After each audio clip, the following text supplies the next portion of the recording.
What was more encouraging for you, David Peterson going deep into the game or another strong performance from the offense? This is an easy call, Eamon. It's clearly David Peterson going and giving the Mets literally just what the doctor ordered, getting 8 innings of brilliant pitching after David Peterson did not necessarily knock anybody's socks off the last time he pitched. Look, he has been all year the most consistent starter within this rotation. But if you look at why the Mets went into this massive funk for most of July and into the early part of August, how many times on SportsNite have we dissected the fact that the Mets are not getting enough length out of a starting pitcher? Well, what a concept and what a difference it makes when your starter can, dare I say, go deep into a ballgame.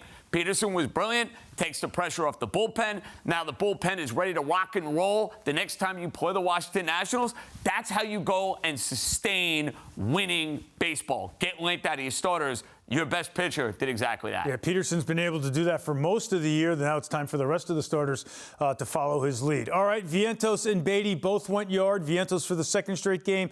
Beatty now has 3 home runs in August. This duo has been written off at times for most of the year. So how big a boost could this be if they sustain it? Well, it's the idea of lengthening out this Met lineup. And if you notice, there's a whole lot of competition at the moment at third base, at second base, at DH, to see who's going to get those at-bats over these crucial, 7 or so weeks.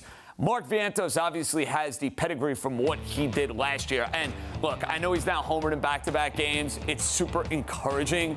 We've been there before with Vientos. How many times, Eamon, over the course of this summer have we looked at games, whether it's in Kansas City, whether it's in San Diego, where it's like, okay, here comes the breakout for Mark Vientos, and then all of a sudden he's up back on the bench, he goes into a 5 or 6 day funk, and you don't see it.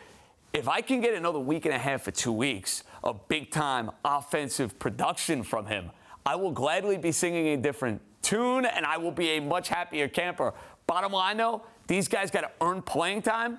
They're now making it difficult on Carlos Mendoza to take him out of the lineup. Speaking of whether or not you can believe in the worm turning, back in the start of July, the Mets took 2 of 3 from the Brewers and 2 of 3 from the Yanks, and it felt like they were back on track.